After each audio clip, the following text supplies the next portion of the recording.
Friday, family. I'm sitting out here in these elements today rather than being in the car. It's a nice cool day, feels good. Today I was thinking about seasons. In light of the weather right now, I was thinking a lot about seasons. Seasons change. Y'all know, because we live in Maryland, that, for us, the seasons can change from day to day. One day can feel like summer, one day can feel like winter, the next day can feel like spring, the next day can feel like fall. And as I thought about that, I thought about what the Bible has to say about seasons, and not just specifically the weather, but seasons of life.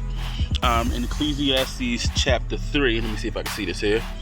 It says, "For everything there's a season, and a time for every matter under heaven." That's Ecclesiastes 3, verse 1.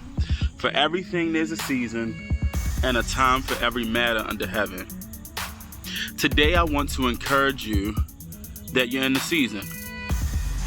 I don't know what your season is. I don't know what season you've come out of. I don't know what season you're going into. But you are in a season. There's a specific place that God has you in your life. There are specific things that are happening. There are specific things that are changing. There are ways in which you are growing. There are ways in which you are dying. But the Bible tells us that there's a season and a time for every matter under heaven. One of the things that I thought about this week is the fact that some of us don't like seasons. Some of us don't like things to change.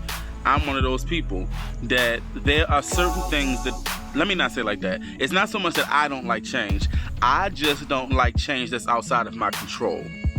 And I think that that's where a lot of us get frustrated and get angry with our lives. And when you look at the weather, you can't control it. I can't control if it rains today. I can't control if it's cold today. I can't control if it's hot.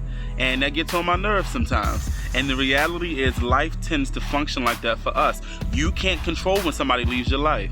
You can't control when a job falls apart. You can't control when your kids are going to listen and not listen as much as we want to. You can't control when a bill is going to come back that you just didn't anticipate was going to come.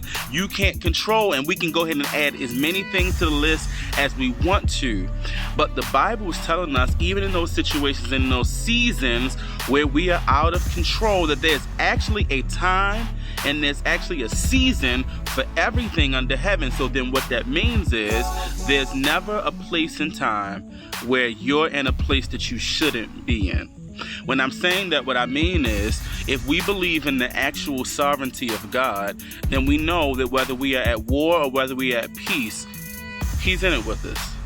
We know that if we are in a time of famine, or if we're in a time of living like we live at a buffet for the rest of our lives, then God is with us in it. When this writer is saying, and this is Solomon writing, that there is a time and there's a season for every matter under heaven, one of the things that he's trying to instruct the reader on, who is us today, is that nothing that happens is without God's control or without causality. God has caused every season to be what it needs to be when it needs to be it. And so what we can do with that is trust the Lord. We can trust that no matter what season of life we're in, we can trust God with it. I just want to read real quick just the seasons that he talks about. He says there's a time to be born and a time to die. A time to plant and a time to pluck up what is planted. A time to kill and a time to heal. A time to break down and a time to build up. A time to weep and a time to laugh. A time to mourn and a time to dance. A time to cast away stones and a time to gather stones. And he goes on and on and on. I invite you to read this chapter and assess, what season of life are you in? And then, after seeing it, being able to see that God is actually with you in it. Enjoy the season. Even though this season may be difficult, I invite you to live completely into it, knowing that your God is completely in it with you. Freedom, I love y'all. I see y'all soon.